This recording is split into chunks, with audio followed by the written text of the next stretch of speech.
There was a story today in the Boston Globe, and it was basically trying to give Tom Brady credit for what took place in Tampa. Forget about that team won 7 games with a quarterback who threw 30 interceptions, and that they already had a good defense and played great in the postseason. They held Patrick Mahomes to no points and no touchdowns yet.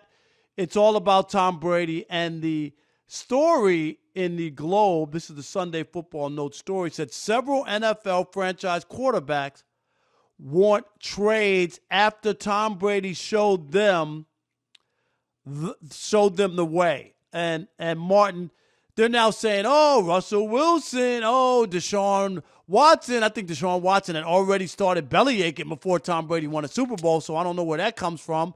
But we did hear Russell Wilson talking about, ripping the offensive line. He wants a say.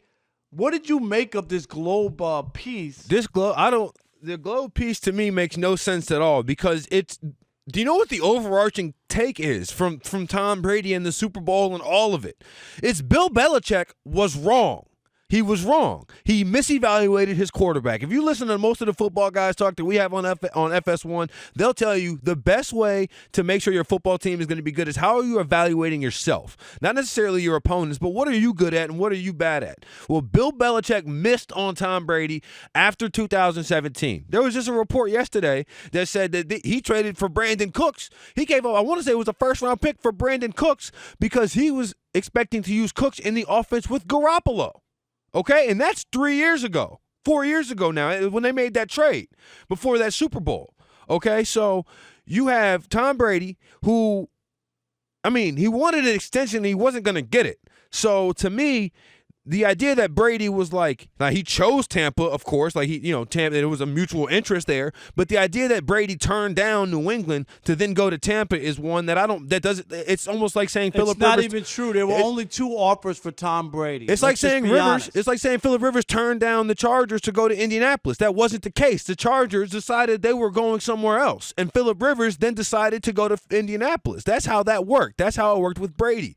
And in this article, they give him so much credit for going and getting Antonio Brown and Rob Gronkowski. Wait a minute, was Antonio that was a trade? No, he wasn't playing for anybody. These guys were on the scrap heap, and these guys, for whatever reasons, Gronk was retired. Antonio Brown was just generally being a bad person, and that's what kept him out of the NFL, right? And so Leonard Fournette was on the waiver wire. It's not like Tom Brady went and scouted Ndamukong Suh and Levante David and Devin White.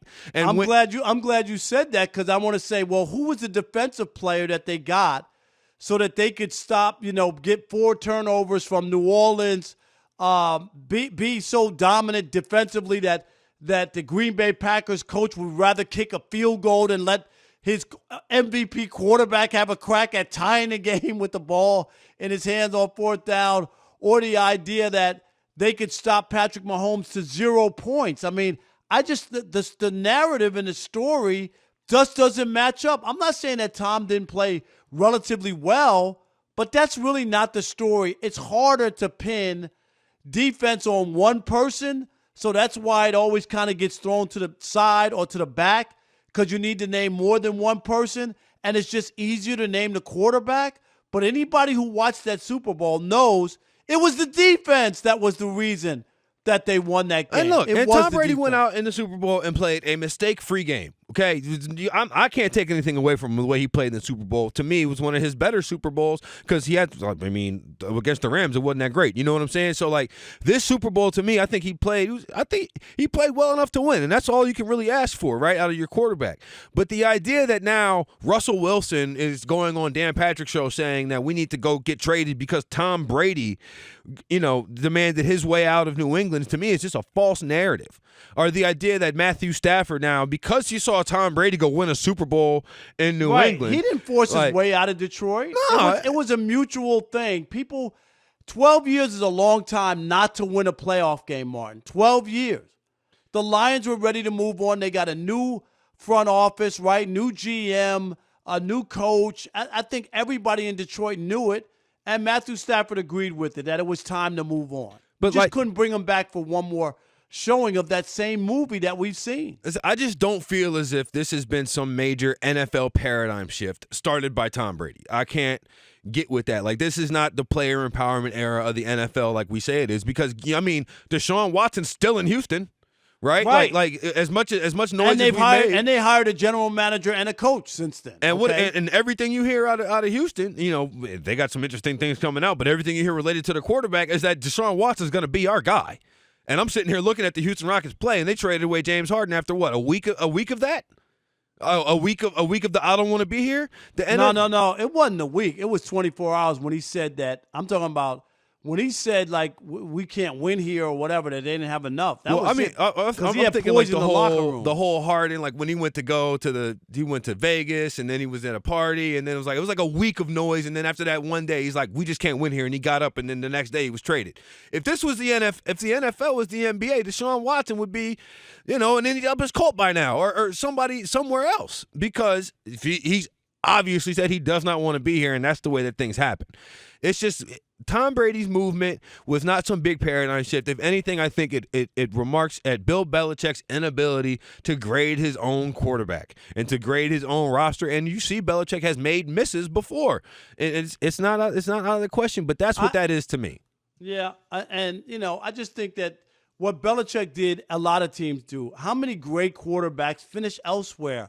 That's just the history of the league. It's nothing about Belichick. That's a long time for Brady to play. He didn't even make the Pro Bowl this year. Everybody wants to rewrite the year that he had. It was very inconsistent. They were 1-5 against playoff teams, right, during the regular season.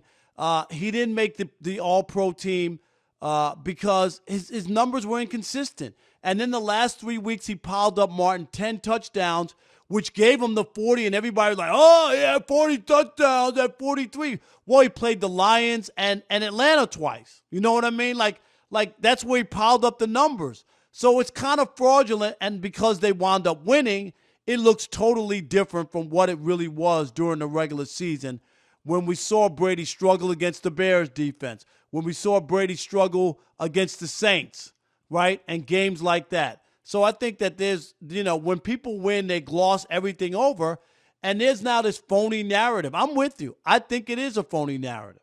It's just they were even referencing it during the Super Bowl when they were showing Russell Wilson and Sierra talking to Goodell and the thing. And I mean, they all have masks on, but they're even saying, like, you can see Russell Wilson doesn't look happy here. I'm like, I can't see what he looks like. He's got his doggone face covered.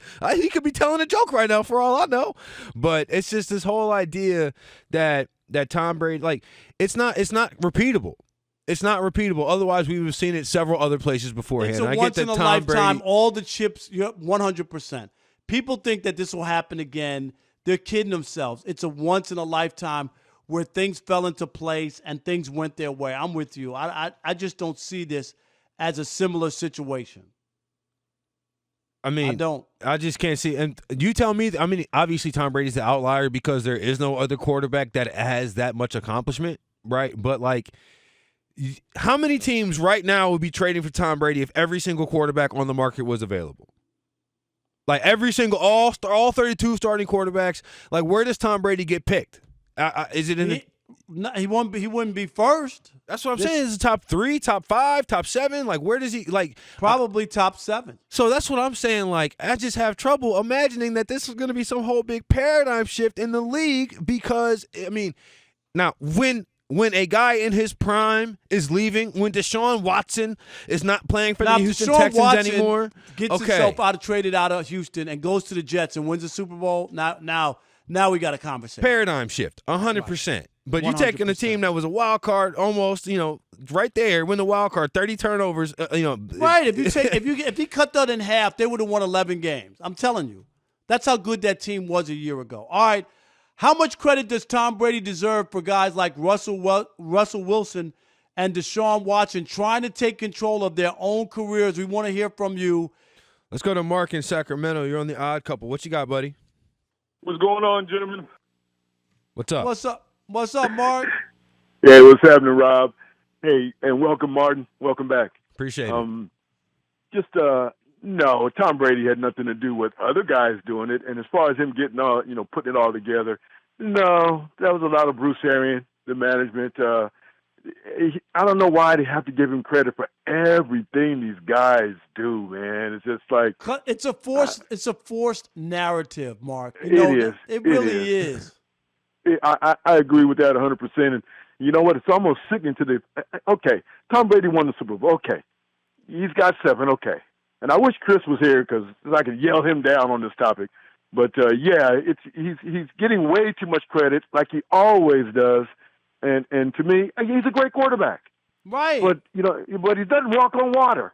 And I'm getting really tired of that narrative with Tom Brady. Because look, Mark, it is so bad. To that point, like Tom Brady didn't sign none of them dudes who was chasing after Patrick Mahomes in the Super Bowl, right? Zero. Like, none of those dudes. Like, and I get that it's just the idea that Tom Brady just went to Tampa Bay and like I'm here for like the installation of the Patriot way, right? In Tampa, like Tom Brady showing these guys how to quote unquote win.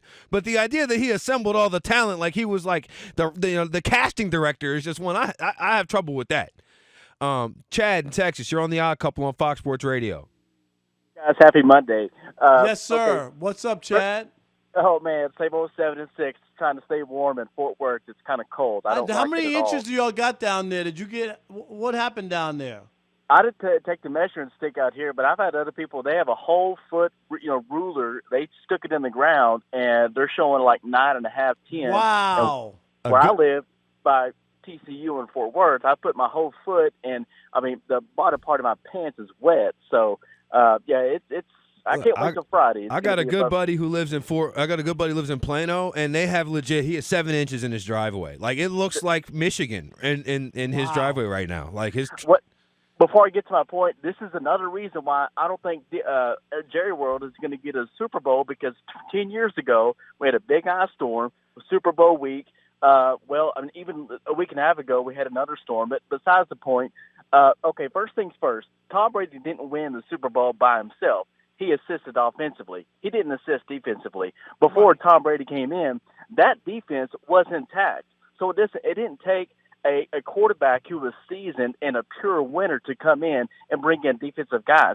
That was set. Now, Gronk, he's not going to come back and play for anybody else except for Tom Brady. Facts. Antonio Bryant, obviously it didn't work out in New England, Bill Belichick, whatever. Tom Brady doesn't deserve all the credit. Even I'm a big Tom Brady guy. I love Tom Brady. He deserves some of it. He brought him in, and the Bruce Arians, obviously offensive coordinator, Leftwich. They put Tom Brady brought him in, and the offensive scheme they were put in place by that.